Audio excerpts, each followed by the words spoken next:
സി.ആർ. Radhakrishnan sir, നമുക്കറിയാം ഈ കേസിൻ്റെ അന്വേഷണം സ്പെഷ്യൽ ഇൻവെസ്റ്റിഗേഷൻ ടീം ഏറ്റെടുത്തിട്ട് ഏതാണ്ട് മാസങ്ങൾ പിന്നിടുകയാണ്.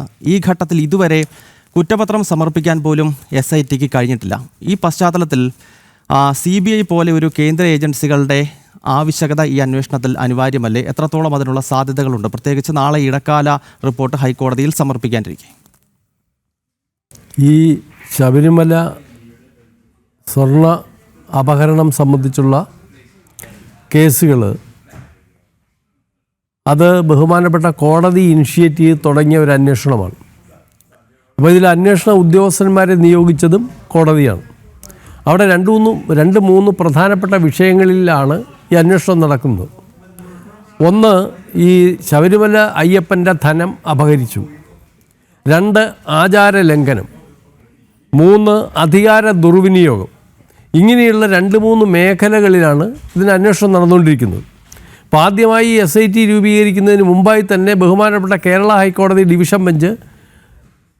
കേരള ഹൈക്കോടതിയുടെ ഡിവിഷൻ ബെഞ്ചിന് ഈ ഹിന്ദു റിലീജിയസ് ആക്ട് അനുസരിച്ച് ഈ ഹിന്ദു ധർമ്മ സ്ഥാപനത്തിന് പ്രത്യേക അധികാരങ്ങളുണ്ട്.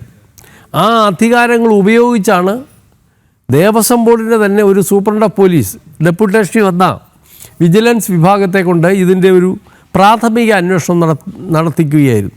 ആ പ്രാഥമിക അന്വേഷണത്തിൽ കണ്ടെത്തിയ വിവരങ്ങൾ കോടതി ഗൗരവപൂർവ്വം പരിഗണിച്ചപ്പോഴാണ് ഇത് വളരെ അതീവ ഗുരുതരമായ അപഹരണവും മോഷണവും ഒക്കെ ഇവിടെ അധികാര ദുർവിനിയോഗവും ഒക്കെ ഇവിടെ അന്തർഭവിച്ചിട്ടുണ്ടെന്ന് മനസ്സിലാക്കുകയും കോടതി തന്നെ മേൽനോട്ടം എടുത്തുകൊണ്ട് ഒരു അന്വേഷണ ഏജൻസിയെ നിയോഗിക്കുകയും ചെയ്തു. അവർ 2 ആഴ്ച കൂടുമ്പോഴേ ഓരോ റിപ്പോർട്ട് കൊടുത്തുകൊണ്ടിരുന്നു.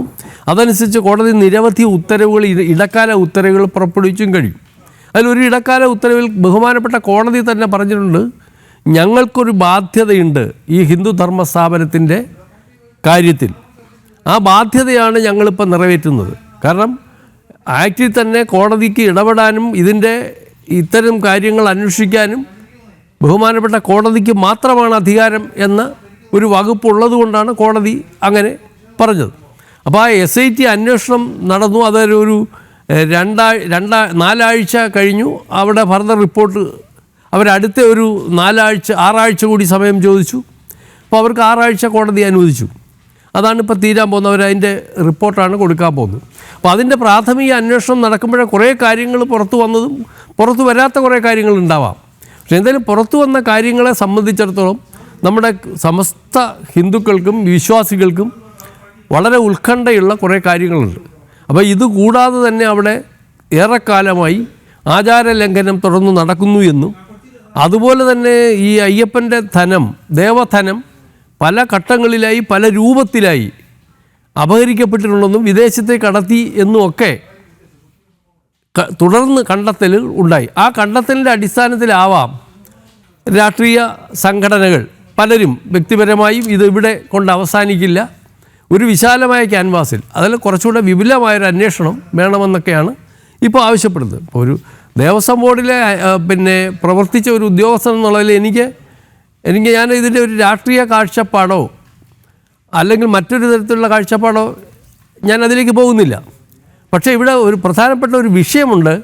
ഇത്രയും ഗുരുതരമായ കാര്യങ്ങൾ അന്വേഷിച്ച് വന്നെത്തിയിരിക്കുന്നു. അതുപോലെ തന്നെ അപ്രതീക്ഷിതരായ, നമ്മൾ ഒരിക്കലും പ്രതീക്ഷിക്കാത്ത ചില ആളുകൾ ജയിലിലും ആയിട്ടുണ്ട്. അതിൻ്റെ അന്വേഷണമാണ് നടന്നുകൊണ്ടിരിക്കുന്നത്. അപ്പോൾ ഈ നമ്മുടെ നാട്ടിൽ ചില പ്രധാനപ്പെട്ട വിഷയങ്ങളിലൊക്കെ തന്നെ മുൻപ് CBI അന്വേഷണം വന്നിട്ടുണ്ട്. അപ്പോൾ ഇവിടെ ED അന്വേഷണത്തിന് ആരംഭിച്ചിട്ടുണ്ടെന്നാണ് മനസ്സിലാവുന്നത്.